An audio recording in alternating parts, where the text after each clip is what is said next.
11 de setembro, próximo vindouro, eu tenho a compulsória, ou seja, essa turma que entrou não vai ter minhas aulas. Eu estou no máximo até 5 de setembro nas aulas. Tá? Quero dar boas-vindas ao pessoal novo que entrou, os calouros. Tá? Aqui é uma universidade secular, tradicional. A Faculdade de Medicina é uma faculdade de medicina a nível muito bom, é nível 5 dentro dos conceitos muito bons. Os professores são muito bem orientados, grande parte deles bem formado. Os alunos formados aqui têm grande alcance dentro da medicina, né? Haja vista até um dos meus ex-alunos, que é vice-reitor da universidade agora. E muitos deles ocupam um cargo importante. Então, um ex-aluno nosso é chefe do departamento de bacia da Escola Paulista de Medicina, de artroplastia de padrão, não sei, não me lembro o nome dele, um japonês que se formou aqui. E nós temos, a universidade realmente oferece muitas condições e a faculdade de medicina para um bom aprendizado e boa formação. Uma coisa que eu falo sempre para os alunos é o seguinte: não acredite no que a gente fala, vão questionar. Nós temos informações, vão às bibliotecas, estudem as bibliotecas. Às vezes não são 2 bibliotecas confrontantes, às vezes você precisa de várias bibliotecas confrontantes. Hoje vocês têm muitas facilidades com a inteligência artificial em pesquisar. A inteligência artificial ainda é muito falha em algumas coisas, mas ela dá informações que vocês podem procurar mais detalhadamente. A ideia da aula magna é ficar consagrado que todo professor que deixar a universidade por tempo de magistério consumido, ele apresente a sua despedida de uma forma ímpar, de uma forma imparcial. Hoje nós pensamos, conversamos com o professor Oscar, que é o atual diretor da faculdade, que aqui não chama faculdade, chama departamento, né? Mas é a mesma coisa. Nós pensamos uma aula chamada Um Novo Mundo, Um Novo Médico. É uma associação que nós vamos ver no futuro entre a inteligência artificial, a robótica e a medicina. Quem não se agregar a isso está perdido. Não dá para ser médico isolado mais na vida. Tá?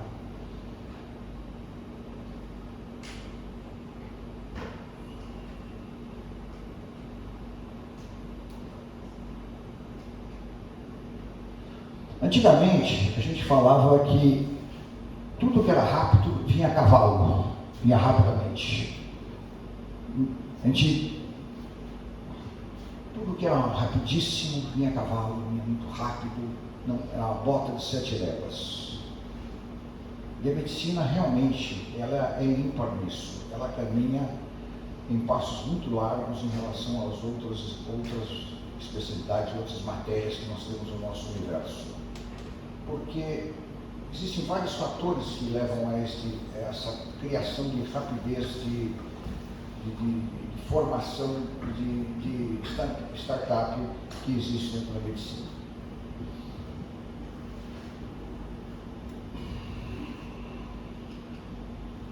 Então, um novo mundo, um novo médico. Nós temos que pensar na evolução humana. Desde que nós começamos com hominídeos, há milhares de anos atrás, e chegamos ao homem atual, houve um caminho muito longo, e esse caminho percorrido com grandes dificuldades, mas sempre a passos largos. Se nós lembrarmos historicamente, a medicina antigamente, muitos 25 séculos atrás, era exercida de forma empírica, onde plantas medicinais e xamãs praticavam a medicina, sacerdotes e outras situações. Com Hipócrates, na Grécia, começaram os princípios éticos e houve um turnover da medicina. Então, o pai da medicina moderna tem 25 séculos. Não é de agora. O pai da medicina moderna. O que é medicina moderna?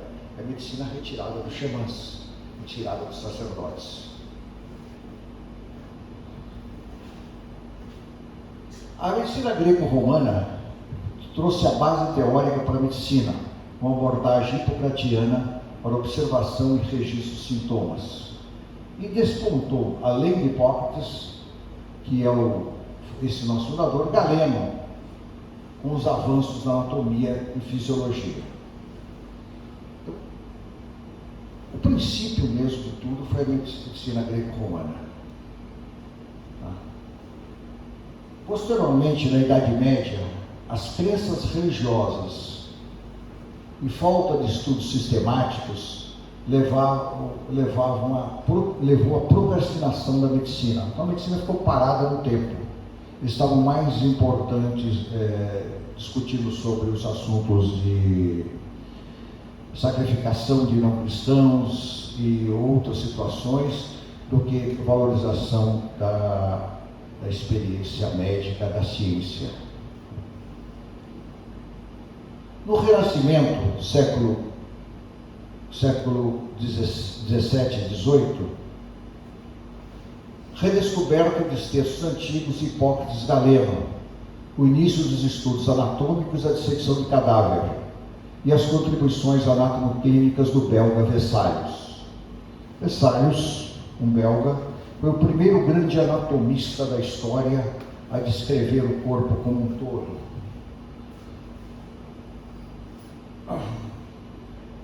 Na Revolução Científica, o desenvolvimento do método científico é a medicina, os micro-organismos das doenças infecciosas, como Louis Pasteur na França e Robert Koch na Inglaterra, nos estudos de tuberculose com Koch e nos estudos de pasteurização, leite pasteurizado que vocês tomam hoje, chama pasteurizado por causa de Louis Pasteur.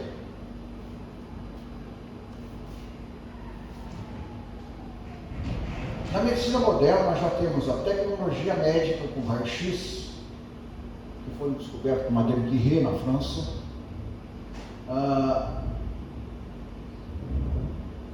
ultrassom, tomografia, ressonância nuclear magnética, as vacinas de prevenção de doenças. Sem elas nós não estaríamos vivendo tanto tempo assim.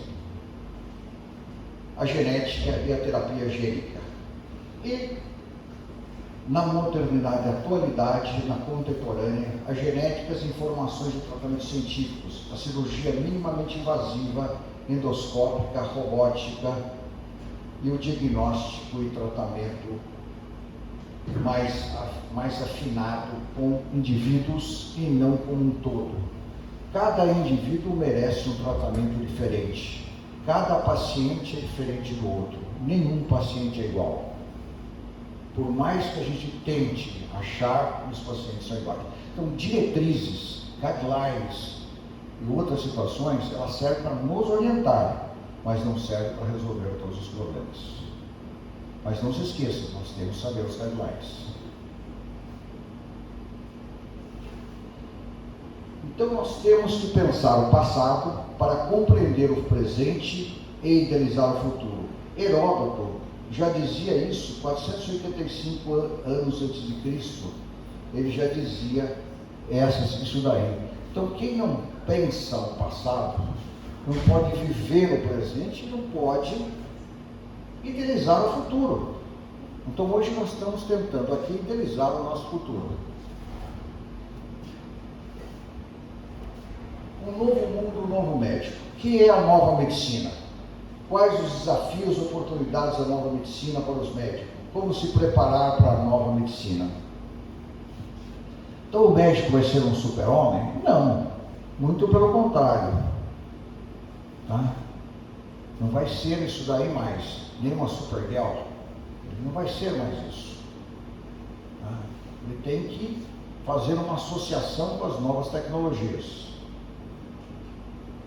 Então, o que é a nova medicina? É uma abordagem integrada e personalizada da saúde, combinando melhores práticas da medicina convencional com novas tecnologias e terapias complementares.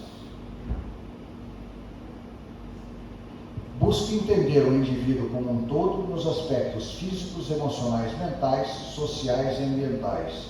Utiliza ferramentas como inteligência artificial, genômica, nanotecnologia, robótica, telemedicina, realidade virtual, impressão 3D, melhorando o diagnóstico e tratamento e prevenção das doenças. Nós evoluímos muito nessa situação. Então, não queremos transformar ninguém em robô. Não vão ser os robôs que vão nos substituir, mas nós temos que nos associar a ele. Se nós não nos associarmos aos robôs, eles vão tomar nosso lugar. A gente vê muito filme de tecnologia científica aí, de avanços científicos, onde os robôs substituem tudo.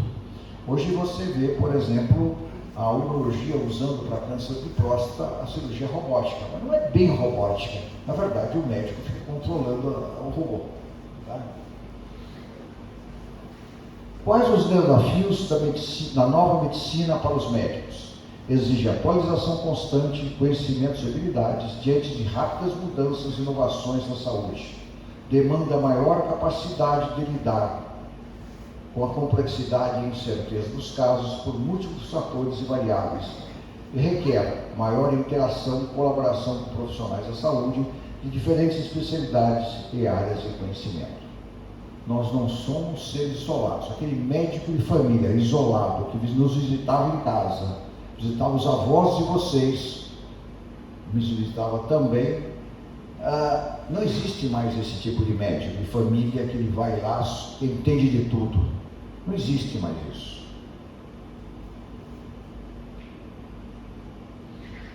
Quais as oportunidades da nova medicina para os médicos? Oferece maior possibilidade de personalizar cuidados com características e necessidades do paciente. Proporciona maior eficiência e qualidade, reduzindo custos, erros e desperdícios. Estimula maior criatividade e inovação nos problemas, explorando formas de prevenir, diagnosticar e tratar doenças. Como se preparar para a nova medicina? Esse é o grande problema.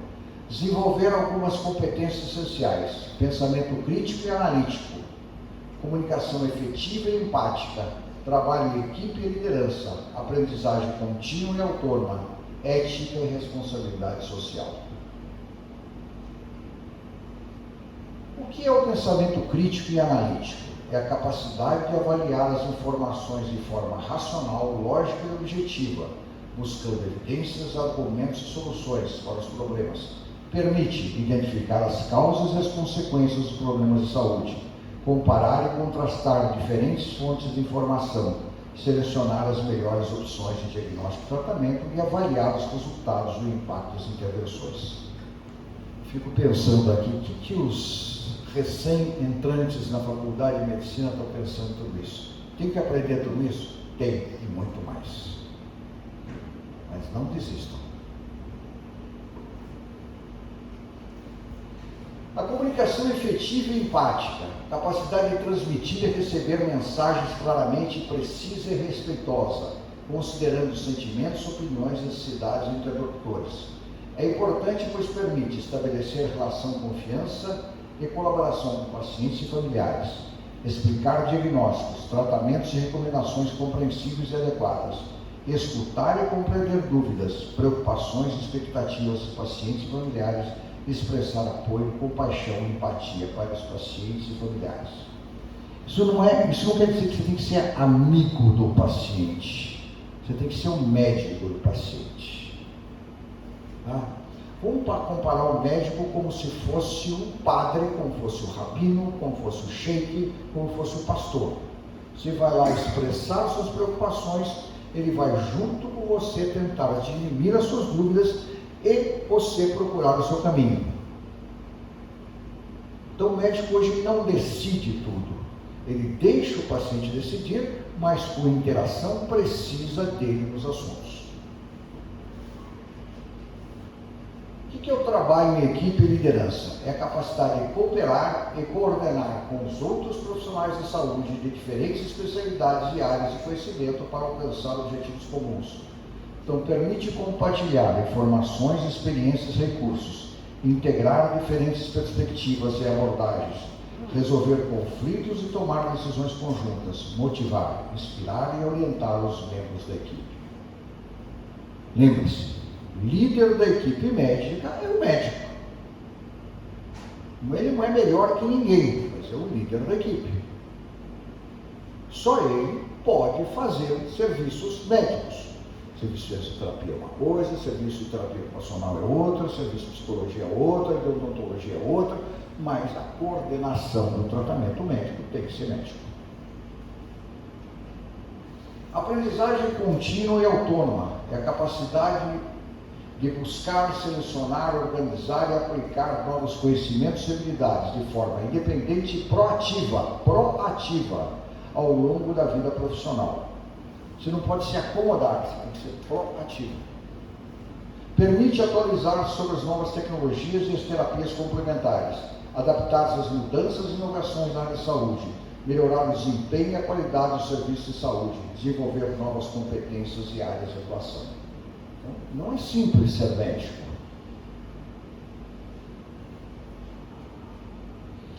Ética e responsabilidade social é a capacidade de agir de acordo com os princípios, valores e normas que regem a profissão médica, respeitando direitos humanos, diversidade cultural e meio ambiente. Permite preservar a dignidade, a integridade e a autonomia dos pacientes, garantir a confidencialidade, segurança e qualidade de informações e promover equidade, justiça e inclusão social no acesso à saúde. Quando a gente está no consultório, vai o marido e a mulher. Ou ele ou ela, não é, Bruno? Nos conta uma coisa que o marido ou a mulher fala, mas isso você nunca conversou comigo? E começam a discutir os dois na sua frente. Eles contam coisas para nós que eles não contam nem para o espelho deles. Então essa mensagem que ele leva ao médico é mais importante. E nós temos que ter o sigilo disso e saber lidar com essa situação. Quantas e quantas vezes nós temos essa querela entre o marido e a mulher no consultório, questionando um ou outro por que não contou para ele e foi contar para o médico só. No direito, a nossa atenção, olha aqui, ó, no direito, né, nós temos o revólver e o martelinho do juiz, né?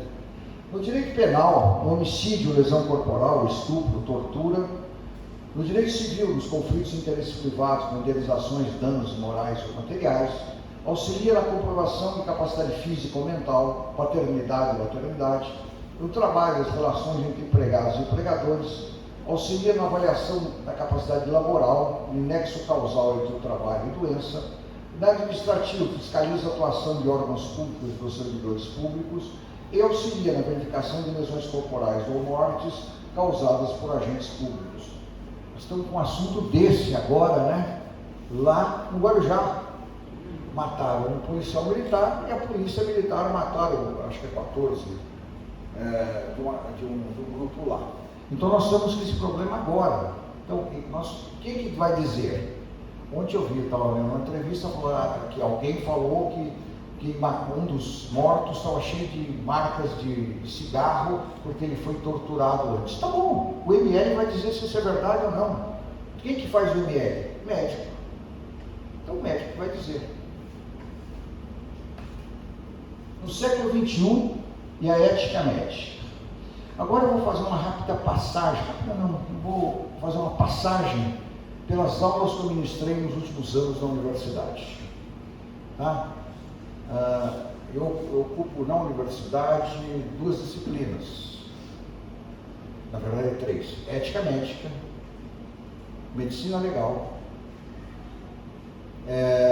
e dou direito forense na universidade de direito, mas eu também dou aula de neurocirurgia e dou aula na clínica médica, auxilio alguma coisa na clínica médica. Então eu tenho uma diversidade nos últimos anos que poucos médicos vão ter no futuro, porque os médicos estão ficando cada vez mais especialistas no dedão do pé direito, não conhece o dedão do pé esquerdo. Então, no século XXI, a ética médica estuda princípios e normas que orientam a conduta dos médicos no exercício de sua profissão, visando o respeito à dignidade humana, os direitos dos pacientes e a qualidade da assistência à saúde. No século XXI, a ética médica enfrentará novos desafios e dilemas decorrentes dos avanços científicos e tecnológicos, da globalização, da diversidade cultural, da complexidade dos sistemas de saúde e da vulnerabilidade de populações excluídas e marginalizadas. Tudo que se pede, nós temos que ir atrás. A Declaração Universal sobre Bioética e Direitos Humanos foi feita pela Unesco em 2005, que estabelece princípios e diretrizes para a aplicação da bioética nas áreas de saúde, da ciência e tecnologia. Reconhece a importância e respeito à dignidade humana, aos direitos humanos, à diversidade cultural, à solidariedade, enfatiza a necessidade de proteger o interesse e bem-estar de pessoas envolvidas em pesquisas biomédicas e biotecnológicas.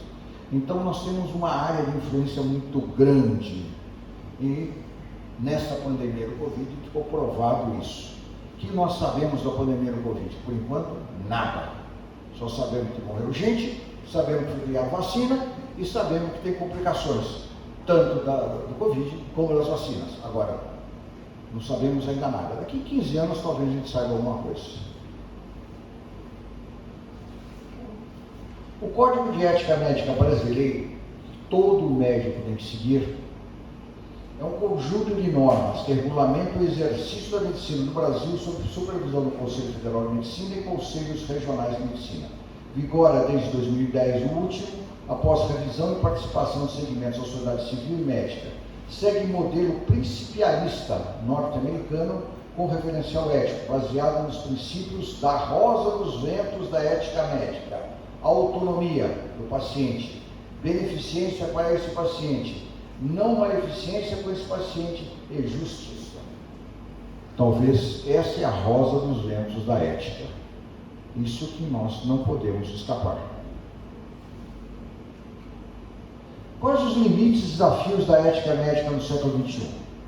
Enfrenta limites e desafios relacionados às novas demandas sociais, como conflitos de interesses, inovações científicas e tecnológicas e questões emergentes na bioética. Alguns exemplos de limites e desafios: uma relação médico-paciente nas novas tecnologias de informação, alocação equitativa de recursos escassos. Quando você fala alocação de recursos escassos, não quer dizer que você vai dar X para um grupo, o mesmo X para outro grupo e outro mesmo X para o terceiro grupo. Não vamos fazer isso. Nós simplesmente vamos suprir a necessidade do grupo mais premente, que precisa mais dos nossos cuidados.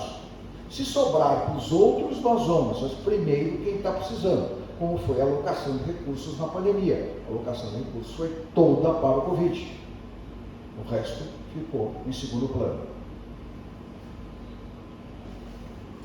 Definição de limites entre prolongamento artificial da vida e a ortotanásia. Hoje mesmo, foi ontem à noite, eu vi que uma família da Austrália pediu para desligar os aparelhos que estavam mantendo, mesmo em morte encefálica, uma criança que engasgou com uma salsicha, ficou 20 minutos sem respirar e teve morte encefálica, e a família pediu para desligar os aparelhos ontem. Manipulação genética e implicações éticas. Manipulação genética é um negócio complicadíssimo. Reprodução assistida e aspectos éticos, legais e psicológicos. Pesquisa com seres humanos e animais e critérios éticos de segurança. Tudo isso faz parte da nossa ética médica, no que nós não podemos deixar de dar assistência. Bom, então a gente tem que saber direito, tem que saber medicina, tem que saber previdenciário, tem que saber tudo. Não temos que saber tudo. Nós temos que saber aonde nós não podemos agir e aonde podemos agir. Se vocês pegarem o Código de Ética, que é imenso, tem 2 folhinhas de direitos dos médicos, o resto das folhinhas, o que não podemos fazer.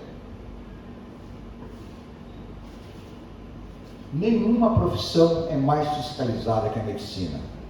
O Conselho Federal de Medicina, o Conselho Federal de Medicina é extremamente rigoroso nas avaliações e punições médicas. Conclusão é uma disciplina dinâmica que se adapta às mudanças sociais, científicas e tecnológicas ocorrendo na sociedade contemporânea. Requer dos médicos uma formação humanística, crítica e reflexiva, capacitando-os a tomar decisões éticas diante de dilemas presentes na prática profissional. Exige compromisso com os valores universais da dignidade humana, dos direitos humanos, da diversidade cultural, da solidariedade, da responsabilidade social e da justiça. Então, realmente, nós temos um papel muito importante dentro da sociedade. Pulando, vamos ao segundo tipo de aula que eu dava, ou ainda estou ministrando, ou que eu leciono, que chama Medicina Legal. Então, quais os avanços da medicina legal e forense no século XXI? É uma ciência que aplica conhecimentos médicos e biológicos a soluções de questões judiciais e criminais. No século XXI, essa ciência está se beneficiando dos avanços tecnológicos, genética, bioquímica e patologia molecular, que permite uma maior precisão e eficácia na investigação e identificação de vítimas, suspeito e causas de morte. Então, os laboratórios, os gabinetes, os laboratórios e as mesas de necrópsia de ML fornecem para as autoridades judiciárias informações para julgar se aquilo que aconteceu com a vítima foi correto ou incorreto e punir o que não foi correto.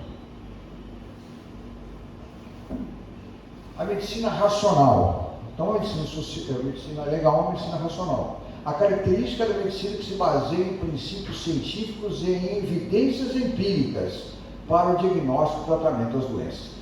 Se é evidência empírica, então não tem certeza científica.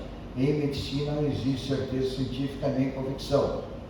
Existe estado da lei daquela disciplina. Hoje, por exemplo, nós sabemos que a cirurgia do ombro endoscópica é a principal arma do cirurgião de ombro. Amanhã não vamos saber, pode ser mudado, pode ser que invente a pílula do ombro, sei lá. Então hoje é isso. Então, se a gente chamar isso de convicção, é convicção do momento, não é convicção científica. A convicção científica que eu entendo é dogmática, e não é dogmática. Cada um faz o melhor jeito para aquele paciente. Na medicina legal e forense, a medicina racional se manifesta através do uso de técnicas de imagem como raio-x, tomografia computadorizada, ressonância magnética, ecografia e ultrassom, que permite visualizar as estruturas internas do corpo humano e detectar lesões, traumas, fraturas, hemorragias e outras alterações. A genética forense. A aplicação genética da medicina legal e forense que utiliza DNA. DNA tem pouco tempo. Na verdade, o DNA não, sempre existiu. Mas a explicação do DNA é de 1953. O Watson e Crick, um nos Estados Unidos e outro na Escócia, que descreveram toda aquela hélice do DNA. Quando eu entrei na faculdade em 1970, pouco se falava disso. Hoje, quem não fala disso? Então, quem não sabe imunologia, quem não sabe genética, não dá para fazer medicina hoje em dia. Baseia-se no fato de que cada indivíduo possui um código genético único e irrepetível, que pode ser extraído de amostras biológicas como sangue, saliva, bulbo do cabelo, pele, ossos e dentes. Auxilia na resolução de crimes, elucidação de paternidade ou maternidade, identificação de restos mortais, reconstrução de perfis genéticos de populações antigas ou extintas e análise de vestígios biológicos deixados em cenas de crime. O que é o que se faz hoje, por exemplo, os egiptólogos? Eles fazem das populações antigas a reconstrução de como eram os homens naquela época. A virtópsia. A virtópsia é um negócio muito interessante. Não precisa mais abrir o cadáver. Nós temos a virtópsia. O que é a virtópsia? É uma imagem que você consegue, por tomografia ou ressonância, do corpo humano ser analisado em forma tridimensional. Isso é bom pra caramba. É bom pra caramba.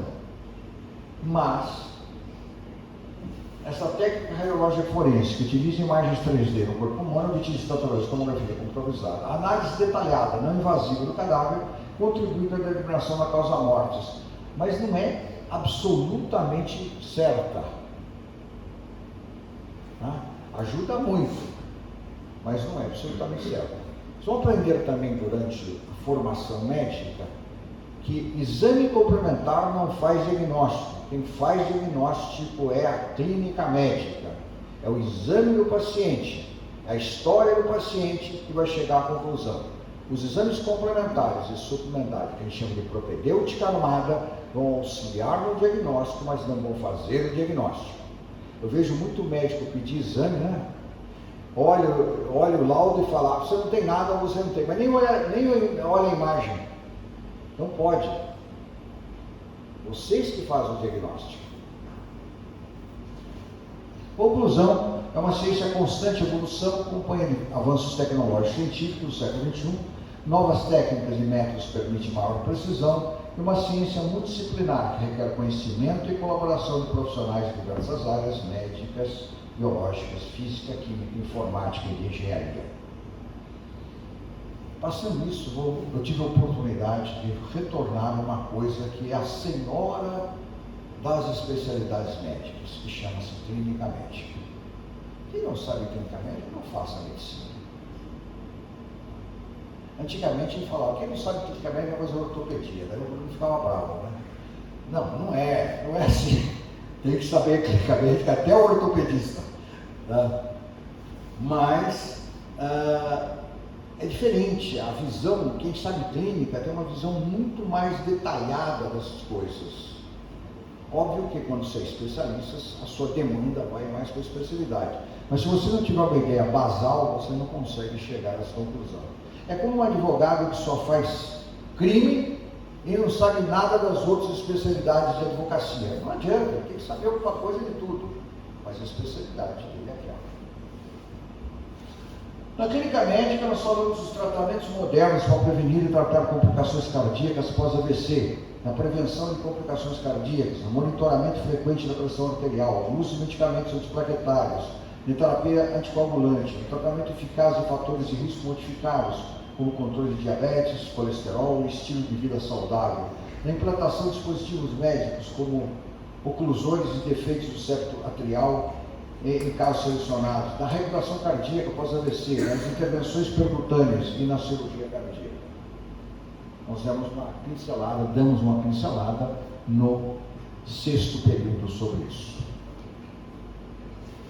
Outra coisa, nós criamos uma situação de como montar uma aula de apresentação em inglês. Vocês vão em qualquer hoje congresso, essas coisas, mesmo no Brasil, quem está falando, não está falando em português, está falando em inglês. Raras vezes você vai a um congresso que você pega o pessoal falando em português. Então a maioria fala em inglês. E nós mais velhos temos uma grande dificuldade com isso daí. Vocês mais novos, a grande parte de vocês sabem inglês, já fizeram curso de inglês. Mas é difícil. Então a gente tenta colocar como exemplos de frases, expressões úteis para orientar a discussão do caso inglês. So, introduction to case today, we were discussing the case and the patient represents me. Então apresenta uma série de jeitos de falar, de modo de falar para apresentar os casos. Então a gente faz uma describe the chief complaints, the patient presents with the chief complaint. Então vai para começar a entender que vocês não vão ficar lá, que nem eu ia nas aulas de inglês, eu nem sabia o que os caras estavam falando. Continuo sabendo, mas está melhor, tá? Para mim é um problema falar isso, né? Porque eu tenho 2 filhos que moraram fora e falam inglês, então é complicado. Um que fala inglês com o paciente o dia inteiro e o Bruno que fala inglês aqui, então é complicado. Então o meu inglês, que é aqueles que falam que eu não posso falar aqui, eles me xingam que eu falo, mas falando tudo isso, observar e chegando ao final de considering other treatment options, se não der certo, para considerar outro tratamento. If your current treatment is not effective, we'll call it consider. Você tem que considerar outras situações. Você tem que aprender a montar uma aula em inglês. É diferente da montagem da aula em português. Né? Meu filho Mariano, que foi aula nos Estados Unidos, ele sabe muito bem que lá eles montam diferente do que a gente monta aqui. Tratamentos modernos para a demência. Né? Hoje, por exemplo, no consultório eu tenho 4 pacientes que tinham história de demência. Tá? Então, o tratamento da demência é complexo e individualizado, exigindo uma abordagem multidisciplinar e um acompanhamento médico regular. As opções de tratamento podem variar de acordo com o tipo e estágio da demência, além das necessidades e preferências individuais do paciente. A pesquisa e o desenvolvimento das novas terapias e abordagens inovadoras continuam em andamento com o objetivo de melhorar o prognóstico e a qualidade de vida dos pacientes com demência. Hoje eu uma paciente lá no consultório e fala assim, eu estou tomando antamina. Eu falei, tá bom, não serve para nada. Não serve para nada. Esses remédios para demência, nenhum serve para nada. A gente sabe disso. Mas o doutor Guilherme receitou. Guilherme foi um ex-aluno nosso, também, bom neurologista, que receitou. Mas chega uma hora que você não tem, você tem que usar as armas que você tem. E você acaba receitando aquilo, mesmo sabendo. Como a gente receita, às vezes, anti-inflamatórios e coisas, sabendo que não vai melhorar. Mas é aquilo que temos no momento. Então a gente tem que tomar cuidado. Esses remédios são extremamente caros e quase sempre não surte nenhum efeito. Dizem que é para retardar a demência. Mentira. Então, nesta aula do curso, eu falo das alterações cardíacas que podem levar à demência. Tratamentos modernos para o Covid. Nós nem sabemos como tratar o Covid. Qual o tratamento moderno para o Covid? Não sabemos ainda. Que dá? Existe um monte de medicamentos que a Pfizer e outros laboratórios estão lançando no mercado. Funcionam? Não sabemos. Vamos saber daqui 15 anos.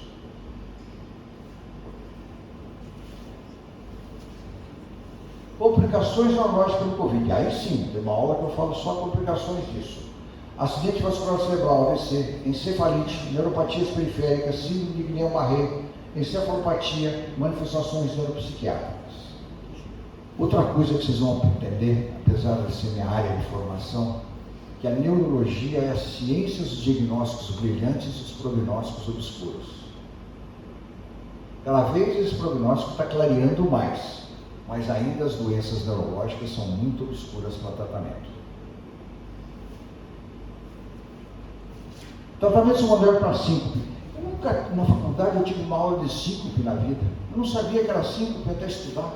Você teve, Bruno? Você teve, Mariana? Acho que nunca teve uma aula de síncope. Teve? O que é uma aula de síncope? Ensinar o que é síncope. O que é síncope? Desmaio. Como é que você desmaia? Você desmaia por várias razões. Razões cardíacas, razões de posição ortostática, razões...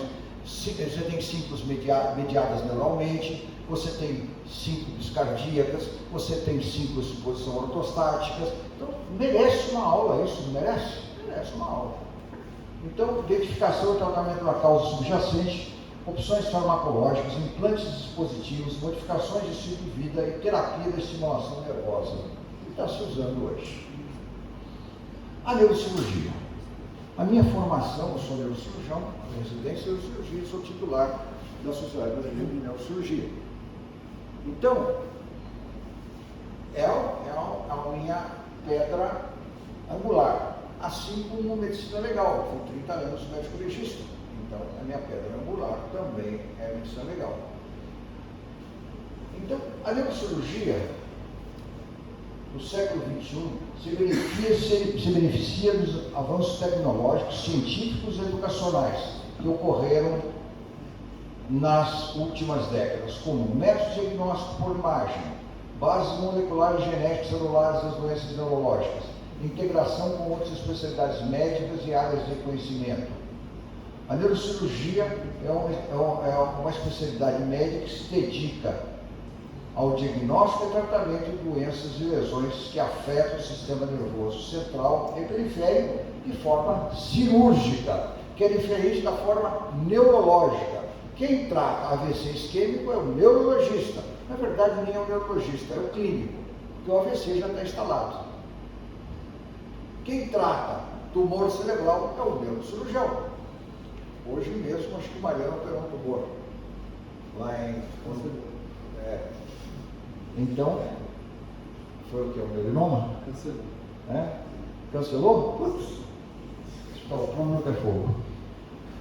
Técnicas medicamente invasivas, neuroanestesia, neurointensivismo, neuroradiologia, neuroradiologia intervencionista. São áreas de atuação da neurocirurgia. E a formação acadêmica e educacional continuada dos neurocirurgiões. Então, as técnicas medicamente invasivas, tá? Que reduzem o trauma cirúrgico, o tempo de recuperação e complicações pós-operatórias. Neuroendoscopia. Mariana, que meu filho é especialista, ele fez fellow em base de crânio e faz neuroendoscopia, cirurgia pelo nariz e cirurgia por keyhole, buracos chaves, né, que chama em tradução literal em português. Cirurgia estereotáxica, cirurgia guiada por imagem pós-operatória, tomografia computadorizada, ressonância magnética ou ultrassonografia dentro do centro cirúrgico. Cirurgia robótica, robô controlado pelo cirurgião realizando movimentos precisos e delicados. O método de diagnóstico por imagens detalhadas do cérebro, da medula, facilitando diagnóstico, planejamento e controle de cirurgia. Tomografia computadorizada, ressonância magnética, angiografia digital, espectroscopia. Você tem um monte de coisa que quando eu me formei e fiz residência que terminou em 1978, isso não existia. A tomografia era recém-chegada no Brasil. O microscópio nós estamos começando a usar. Antigamente se operava aneurisma a olho nu. E não se operava, é óbvio, né? Não se enxerga. Tá? Áreas de atuação da neurocirurgia, doenças e lesões neurológicas tratadas com neurocirurgia. Na neurologia, tumores cerebrais primários ou metastáticos, benignos ou malignos, gliomas. Glioma é fogo. O pior de todos os gliomas é o GBM, né, que é o pior de todos os gliomas e o pior de todos os tumores cerebrais e outros que tem por aí. Neurovascular, vasos sanguíneos cerebrais, aneurisma, malformações arteriovenosas. Neurotrauma, lesões traumáticas do crânio, do cérebro, a medula, fraturas cranianas, hematomas ou lesões medulares. Neurodegenerativas, tratamento de doenças degenerativas do sistema nervoso, como mal de Alzheimer, mal de Parkinson ou doença de Huntington, com ablação ou implantação de estimuladores. Isso ainda, nós estamos numa fase ainda engatilhando, mas esse engatilhou já melhorou bastante do que era antigamente.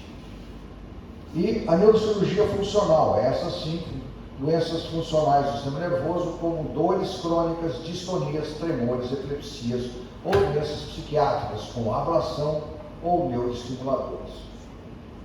A cirurgia neurofuncional, toda cirurgia de ablação, ela não cura. Ela retira um pedaço ruim. Mas ele vai fazer falta? Se ele é ruim, já não vai fazer falta.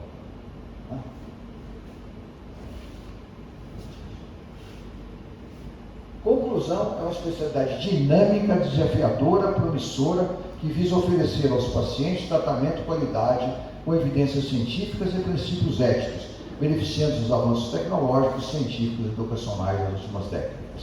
Com técnicas minimamente invasivas, diagnóstico por imagem, anestesia, neurointensivismo e radiologia neurointervencionista, bases moleculares, genéticas, celulares das doenças neurológicas, áreas de atuação da neurocirurgia, integração com especialidades médicas e áreas de conhecimento, formação acadêmica e educação continuada dos neurocirurgiões. Meu filho vai gostar dessa, Vinícius. Esse aqui é o símbolo do hostel deles, no Ubatuba. Era o hostel do mundo que eles ganharam neste ano. Esse é o símbolo deles. Só que eu inverti. Eu inverti parecendo um crânio, uma coluna. Então, dedica-se a esperar o futuro apenas quem não sabe viver o presente. Eles estão sabendo viver o presente, vocês têm que aprender a viver o presente. Tá? Isso Sêneca já dizia que viveu entre 4 a.C. a 65 a.C. O símbolo do hostel é o contrário. Quem conhece o Greenhaven Hostel em Ubatuba sabe que é o contrário. Né? Esse é o símbolo deles. O símbolo, vou explicar aqui que ele gosta. São os 4 filhos, eu e minha esposa, esse símbolo do Yin e Yang, tá certo? Que é esse símbolo dele aqui. Achei fantástico, por isso que eu usei também. Entenda uma coisa, vocês foram escolhidos pela medicina, vocês não foram escolhidos pelo seu pai, pela sua mãe para fazer medicina, vocês foram escolhidos pela medicina, tá? Não só pelas suas notas, mas pela capacidade que terão, ainda não as têm, para tratar seus doentes, quase sempre com sucesso, mas algumas vezes o maluco baterá em sua porta. Terão que aprender a conviver entre o bem e o mal.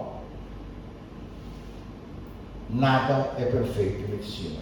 Ninguém tem 100% de êxito em tratamento. Porque o ser humano é um ser diferente. A gente sabe como tratar muitas vezes, mas não sabe o resultado que vai ter. Essa é a minha família. Tá? O Túlio, o meu caçulinha, que é arquiteto, está fazendo todo a arquitetura ambiental da Ilha Anchieta, do que eles são permissionários agora. Vinícius, meu segundo, que assina todos os papéis do hostel Ibatuba. Tiago, hoje ele está em diligência policial, é da polícia, trabalha com eles também, mas está aprendendo bandido. E o meu primogênito, o Mariano, está aqui, que é neurocirurgião, que me orgulha também demais. Minha esposa e meus 4 filhos, e meus 6 netos, Lara, Tiaguinho, Marianinho, Lorenzo e a Maia, filha do Vinícius. Minha última, né? Não sei se vai ter mais alguém. E para finalizar, caso os seus filhos, os seus alunos, não sejam melhores que você, não foi cumprida os seus desígnios terrestres. Então, os meus alunos têm que ser melhor do que eu fui. E meus filhos já são melhores que eu sou. Tá?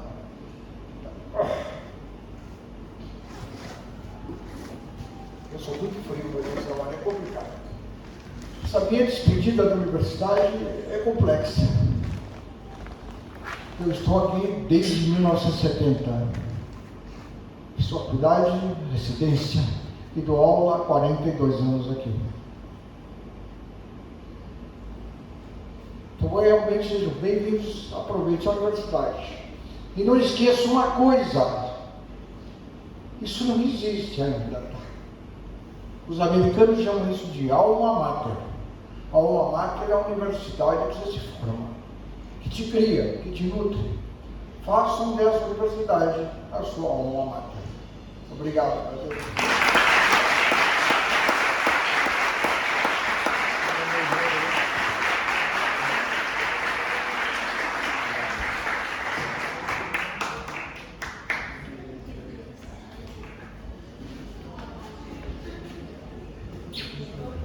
Pessoal,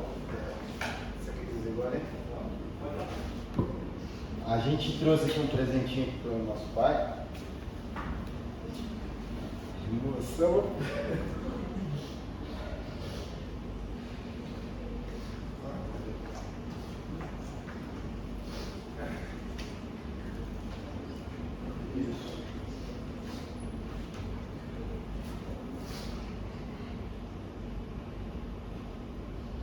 Isso aqui te ganhando esse ano.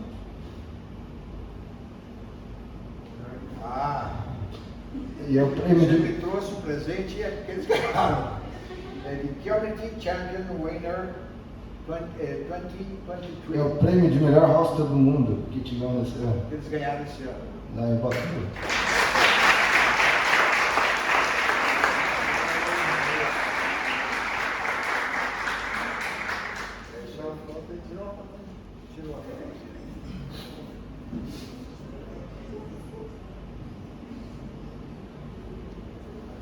Obrigado, hein? Tenha uma jornada incrível aí, cara. Vai ser muito bom.